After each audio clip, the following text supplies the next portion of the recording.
Hey guys, welcome back to 1776 or Bust. So it's been a while since I made a video, so I figured today is as good a day as any to get one done. Now on the table in front of you, you see the Walther Pps M2. Now I've made several videos kind of talking about this gun initially. This is actually a new gun because I had one and wound up selling it. And then I made some additional videos as to whether or not a single stack was necessary. And at that time, I came up with the conclusion that it wasn't necessarily really necessary. However, now that I look back at it, I really do think that, especially in a full carry concealed state like New York, you definitely need to have something that's small, that is not very obvious to carry, especially during the summer months up here. So as a result, I went ahead and got a PPS M2. Again, big fan of Walther, so I figured this would be a great way to start getting back into the single stack market. Again, looking at the model that you have in front of you, this is the actual LE model. So just to kind of give you some real quick differences between this one and the regular one. The regular model only comes with 2 magazines. Now, all the magazines are loaded that you're going to see, so I will clear the gun before I pull any trigger or anything like that. So please don't worry, everything is going to be safe. But if you get the regular model, this one comes with the 6-rounder and the 7-round magazine. Now, to me, that's not a bad deal because you are getting a decent amount of capacity. Is it the best? No. At this point, there are no aftermarket spots where you can actually, maybe add an additional round or two to the magazines. So that really hasn't come out in the market. However, obviously with the Glock and with Smith & Wesson Shield, you do have those options. For me, though, I do like the comfort of the gun and I like the ergonomics. Plus, for me, it's a pretty good shooter. And I know it's going to be extremely reliable. Plus, I also have a love affair with Walther, I'm not going to lie. Now, of course, excuse me, in regards to some of the other features of the firearm, again, the magazine is out, the gun is clear, so obviously there's nothing in the chamber. Now, in regards to some of the small features of the gun, again, it comes with metal 3-dot sights. With the LE model that this one is in particular, these actually glow in the dark. So you do apply some light to it, and then they do glow, as you can see right there. So they're not night sights, but, it is a good option or an alternative, especially if right now you can't necessarily put some night sights on there.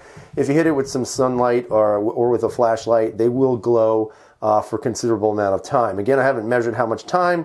Could be a few minutes as far as I know, but again, at some point I will be upgrading these to full night sights anyway. In regards to some of the features, again, it is a pretty featureless gun, which I do like. You can see that there's not much going on with the slide. There's really not much going on with the frame either. Obviously, you have your takedown tabs here, very similar to like Glocks or even the PPQ. And again, you have your slide lock right here. The magazine release is pretty good. It doesn't protrude too far out, but it is actually very easy to grab and actuate with your thumb. So I do like that feature as well. Very, very nice positive feel to it. In regards to the stippling of the magazine, or I should say the grip and the magazine when the magazine is in, the stippling is very similar to what you will see on a PPQ. I would say it's as rough or as abrasive as the PPQ is.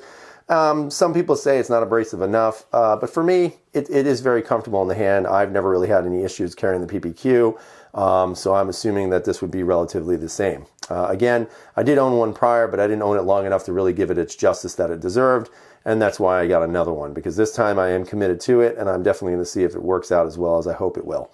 Now, there are no ambidextrous controls. You have your takedown levers here, or your little, whatever you want to call them, your takedown nubs, I guess. But again, there's nothing that's ambidextrous. The mag release is not ambidextrous as far as I know, and the slide lock is only on the one side. So for right-handed shooters, it's awesome. For left-handed shooters, well, not so much. Now, in regards to the trigger, it measures at 6 pounds. Again, everything is empty in the firearm. So the 6 pound trigger is actually pretty good. And if you look at it, there's your take up right there. And there's nothing really after it. There's maybe just a slight movement, but nothing that would warrant, concern. But in regards to pulling the trigger, once you get it to that wall, it breaks rather nicely. It's actually a very nice trigger. The reset, there's your reset right there. It's not very tactile, unfortunately. I mean, obviously with a PPQ, even with the P99, very, very tactile reset. Now, again, if reset matters to you, for most people in a self-defense situation, I don't think it's going to matter too much. I think if you're competitively shooting, then obviously it will.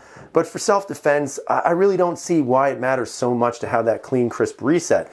I'm more concerned about having that clean, crisp trigger on the first pull, so that instead of having to reach all the way back and give it a lot of weight to that first pull, you get a very nice, decent 6 pounds and it goes off. So for me, It's really the initial trigger pull that I like more than so the reset. But again, that's just me. It doesn't have to be you. In regards to the takedown, fairly simple. Pull back on the slide, pull down your little nubs right there, and off the slide comes. Again, I'm not going to take apart the whole gun. If you've seen it before, you've seen it a million times. You do have your captured recoil spring. It is a steel guide rod, which is kind of interesting because, again, maybe because the gun is smaller and it's going to weigh less, they went with a steel guide rod as opposed to in the PPQ where it's plastic. One day I'm hoping Walther will put a steel guide rod in the PPQ because I think that will make a big difference, especially for some people who say it's a little bit snappy for a 9mm. Again, the serrations are cut very nice into the slide, so it's a very positive feel. And one of the other things that I think some people don't really focus in on is the ease of which you can actually pull that slide back. I know with the Walther CCP, they made it so that it's extremely easy, especially for people with weak hands, whether they're male or female. But I think with the PPS, you're also getting that as well. None of the Walthers that I own, including the PPQs, really have necessarily the heaviest slide pulls, but I will tell you that for such a small gun, this is extremely easy to pull back. I have no issues pulling this back, no resistance. My wife has had no issues pulling this back as well. So, again, this could be an option for people with weaker hands. The PPQ is a little bit more slick, like you saw right there, especially with the finish on this FDE, and that's something I did say when I compared this to the tungsten.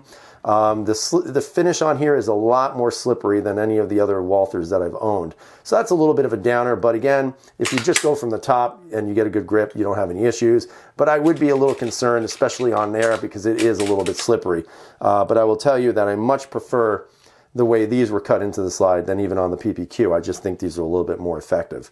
Overall, it's a sound gun. I haven't had any issues with it. I've only shot 75 rounds through it. But even with those 75 rounds, there was a slight learning curve at the beginning because the gun is so small. It has a little bit more recoil, obviously, because of lack of weight and size. But once you get used to it, it shoots pretty straight. I really don't have any complaints about it. The 75 rounds that went through it were easy to go through. I gobbled them up with no issues. Now, in regards, again, to the LE model, just to show you size-wise, this is your flat base plate. So again, you don't have much room there for your pinky. I wish that Pps would actually come up with something for this so that you could just get a little bit more additional room or purchase on that gun. It just makes it a little bit more comfortable to shoot. Now again, if you get the regular model, you get your 7-round magazine. This makes all the difference in the world. Again, now it's a lot more comfortable, and the ergonomics of this gun right now with this 7-round magazine really, in my opinion, does resemble the PPQ quite a bit. With the exception of the width. And again, if you look at the width of the two guns side by side, it is kind of funny to see. You've got your PPQ and your PPS here. PPS only measures 1 inch, and you can see that that is a significant difference. So in my opinion, great carry gun, greater sidearm for backup. So in my opinion, if you have both of them, it's a great duo, that's for sure. Now, of course, if you get the LE model, it also comes with this one, which is the 8-round magazine. As soon as you put that in, especially if you have big bear claws on you or bear paws, you'll notice that you have a lot more room, and it's much more significantly comfortable than, let's say, with the flat base plate. But again, if you can get away with the 7-rounder, you're good to go as well. Overall, great gun, same Walther finish, same Walther specs. Everything looks real good on the gun. The Tenefer finish, the sights are pretty decent. The ergos are great, and just the way it handles the ammunition that's gone through it so far at 75 rounds, I've been very pleased with it. So again, if you're looking for a really good carry gun, especially in summer months, especially if you want to conceal to the maximum, in my opinion, this would be the way to go. It's thin, it's tiny, and it shoots really well. So again, Walther, you've done a great job as always. So I hope you guys enjoyed the review. Let me know what you think. Tell me if you think this is one of the premier single stack carry guns on the market. Tell me what you think about the new background too. I mean, I'm going to keep the flag and take pictures with my firearms on the flag, but I felt for, just the lighting and everything, I thought this worked pretty well. So tell me what you think. Should I go lighter? Should I go back to the flags? Love to hear what you guys have to say. So I hope you guys enjoyed the video. Subscribe if you haven't. Give us a thumbs up. Would be great. And as always, freedom is never free.